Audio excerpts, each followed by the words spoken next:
Hello viewers, welcome to my channel. ఈరోజు మన ఛానల్లో మటన్ కర్రీ పర్ఫెక్ట్ తెలంగాణ దావత్ స్టైల్లో ఎలా చేయాలో చూద్దామా. మటన్ని బాగా కడుక్కొని పెట్టుకోవాలి. సో దీనికోసం స్పూన్ సాల్ట్,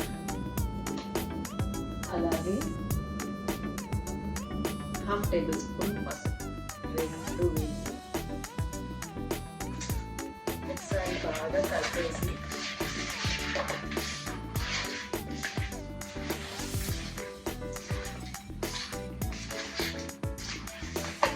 ఇట్లా కలుపుకొని మటన్ని కొద్దిసేపు ఉంచాలి. సో అలా ఉంచితే ఏమవుతుందంటే మటన్లో నీసు వాసన కానీ ఇంకేమైనా ఉంటే మటన్ కర్రీ చేయడానికి కావాల్సిన పదార్థాలు ఏంటో నేను మీకు చూపిస్తాను. సో ఫస్ట్ మనము ఆనియన్స్ని ఇట్లా సన్నగా తరుక్కొని పెట్టుకోవాలి.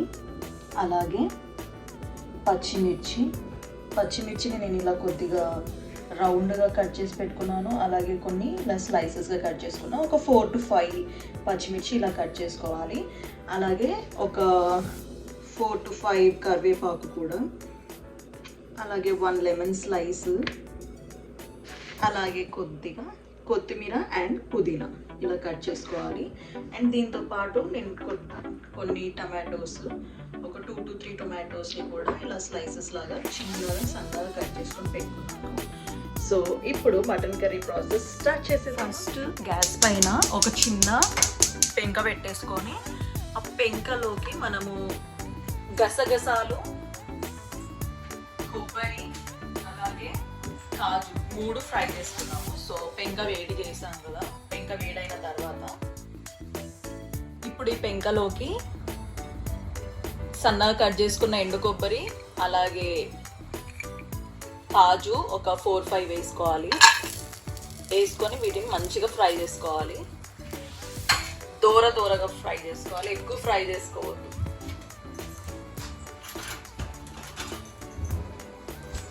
మాడకుండా ఫ్రై చేసుకోవాలి. ఇవి వేసేసుకున్న తర్వాత ఇవి కొద్దిగా ఫ్రై అయిన తర్వాత గసగసాలు వేసేసుకుంటున్నా కొన్ని.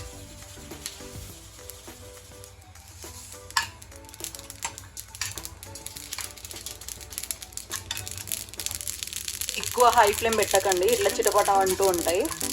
లో ఫ్లేమ్లో పెట్టుకొని చేసుకోండి.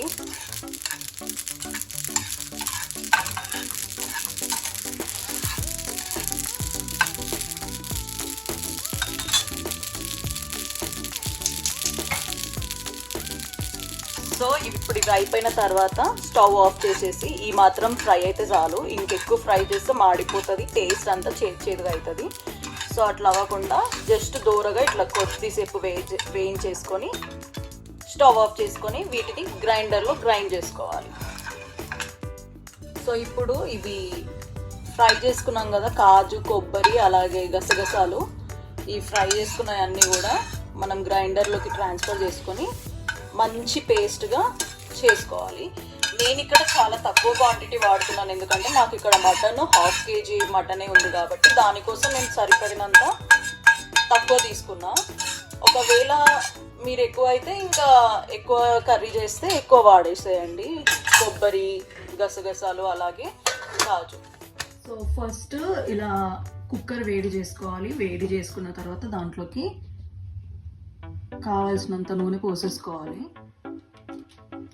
నాన్ వెజ్ కాబట్టి కొంచెం ఎక్కువ నూనెనే పడుతుంది, మరీ ఎక్కువ కూడా వేసుకోకండి. సో నూనె వేసుకున్న తర్వాత ఇప్పుడు నూనె కూడా కొంచెం వేడైపోయింది కదా, వేడైపోయిన నూనెలోకి లో ఫ్లేమ్లో పెట్టి నేను చెప్తున్న మసాలా అంతా వేసుకోండి, గరం మసాలా. సో ఫస్ట్ బగారాకు కొద్దిగా, అలాగే కొంచెం సాజీరా, ఒక 5 ఇలాచీలు, 2 చిన్నని దాల్చిన చెక్క, 5 మిరియాలు, 5 లవంగాలు, ఇవన్నీ ఆయిల్లోకి వేసేసుకోవాలి.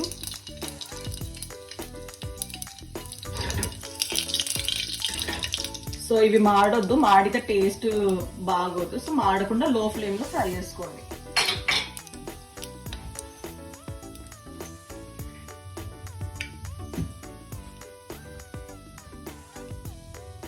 తర్వాత ఆనియన్స్ వేసేసుకోవాలి.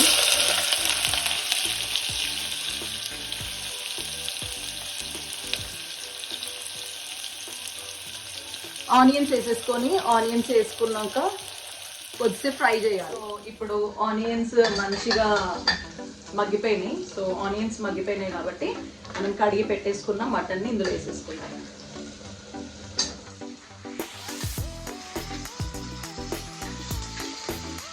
ఇప్పుడు మంచిగా కలుపుకోవాలి. మటన్ని కలిపి ఒక 2 నిమిషాలు ఫ్రై అవ్వనివ్వాలి. సో ఇది 2 నిమిషాలు ఫ్రై అయ్యేలోపు నేను కట్ చేసుకున్న కొత్తిమీర ఉంది కదా, కొత్తిమీర, పుదీనా, అలాగే పచ్చిమిర్చి ఉంది కదా, అవి కూడా యాడ్ చేస్తాం.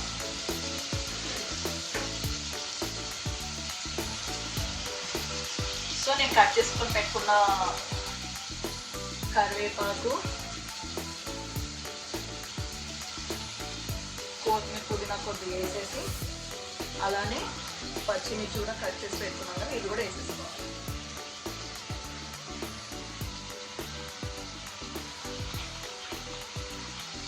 సో ఇవన్నీ వేసేసుకున్నాక మళ్ళీ ఒకసారి కలుపుకోవాలి.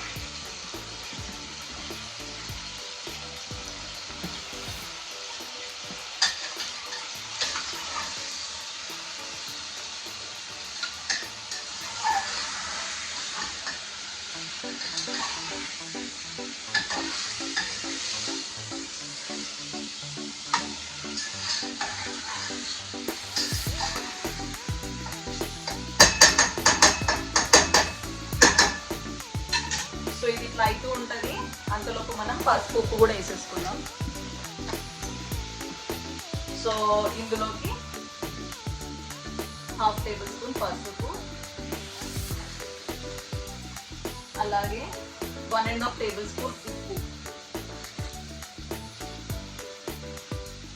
అలాగే 2 టేబుల్ స్పూన్స్ కారం.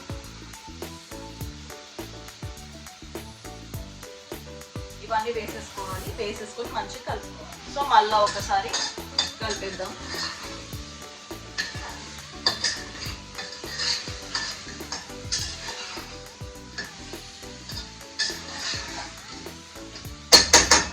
ఈ కలిపేసుకున్న తర్వాత కొద్దిగా అల్లం వెల్లుల్లి పేస్ట్ వేసుకోవాలి.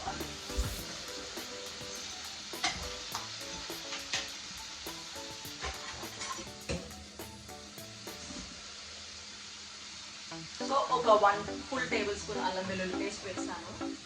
అల్లం వెల్లుల్లి పేస్ట్ కొంచెం ఎక్కువే పడుతుంది. నాన్ వెజ్లోకి ఎప్పుడైనా అల్లం వెల్లుల్లి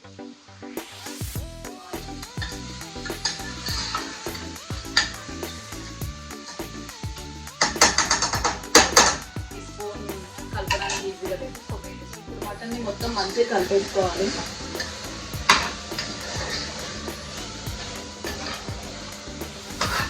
కలుపుకున్నాక మనం కట్ చేసి పెట్టుకున్న టొమాటోస్ ఉన్నాయి కదా, సో ఈ టొమాటోస్ని ఇప్పుడు నేను యాడ్ చేసేస్తాను ఇంకోటి.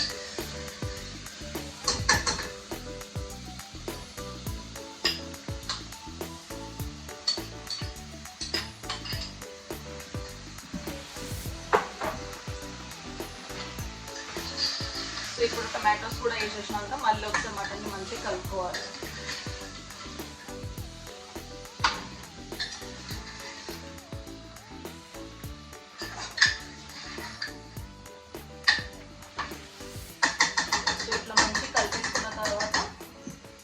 కొద్దిసేపు హై ఫ్లేమ్లో పెట్టి మంచిగా మగ్గనివ్వాలి. సో మూత టోటల్గా క్లోజ్ చేయకుండా జస్ట్ నార్మల్గా ఇట్లా పెట్టేసేయండి పైన ఒక 5 నిమిషాలు 10 నిమిషాలు. తర్వాత మళ్ళీ మనము నెక్స్ట్ ఇప్పుడు మటన్ తీసేసి ఒకసారి కలుపుతున్నాము.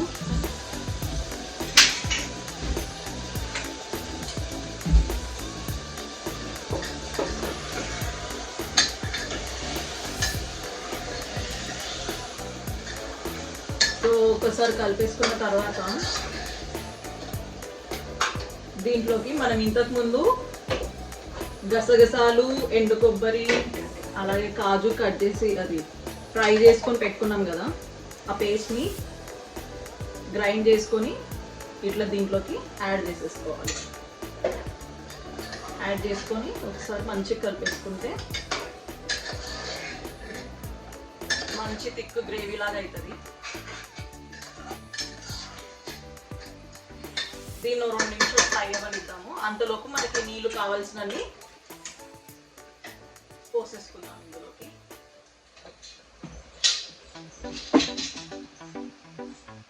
ఇప్పుడు మూత తీసి చూద్దాము. కొంచెం అడుగు అంటుకున్నట్టు అవుతుంది. సో లో ఫ్లేమ్లోనే పెట్టి చేయండి ఇది. తర్వాత కావాల్సినవి నీళ్ళు పోసేసుకోవాలి.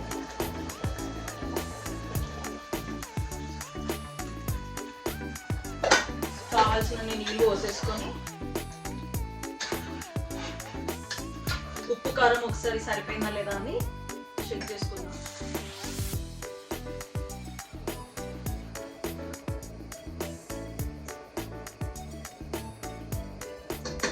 ఓకే, పర్ఫెక్ట్గా సరిపోయింది. ఇప్పుడు మూత క్లోజ్ చేసేసి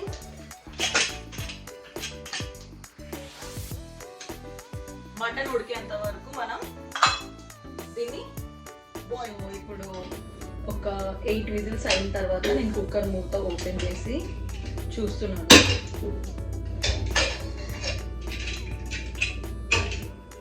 సో ముక్కలు ఉడికినాయా లేదా చెక్ చేసుకోవాలి. సో నాకైతే ఇక్కడ ముక్కలు బాగా పర్ఫెక్ట్గా ఉడికినాయి. సో ఇప్పుడు ఇందులోకి మనము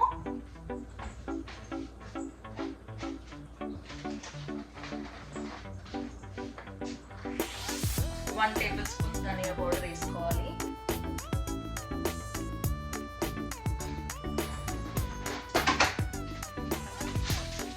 అలాగే మటన్ మసాలా కూడా వేసుకోవాలి. ఇవి రెండు వేసేసుకొని ఒకసారి కలిపేసుకొని స్టవ్ ఆన్ చేసేసి వేసేసినాం కదా,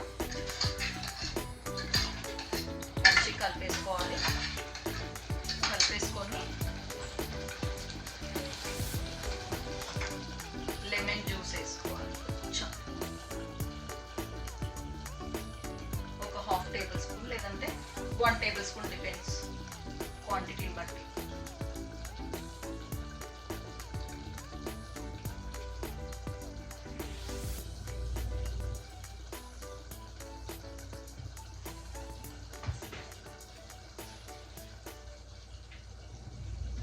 చివరగా కొద్దిగా కొత్తిమీర పుదీనా ఇవన్నీ వేసేసుకొని ఒకసారి కలిపేసి లో ఫ్లేమ్లో ఒక 7 మినిట్స్ 5 to 7 మినిట్స్ నూనె పైకి తేలేంత వరకు లో ఫ్లేమ్లో ఫ్రై చేసుకుని తర్వాత దించేసుకుంటే మటన్ కర్రీ రెడీ. సో ఇప్పుడు మనకి మటన్ కర్రీ రెడీ అయిపోయింది. ఇప్పుడు దీన్ని సర్వ్ చేసుకుందాం. సో ఒక బౌల్ తీసుకొని బౌల్లోకి మటన్ కర్రీ వేసేసుకుందాం. ఎంతో రుచికరమైన టేస్టీ దావత్ లాంటి మటన్ కర్రీ రెడీ అయిపోయింది. సో ఇప్పుడు ఈ వీడియో కనుక నచ్చితే like, share and subscribe. Until then, bye. You in my next video.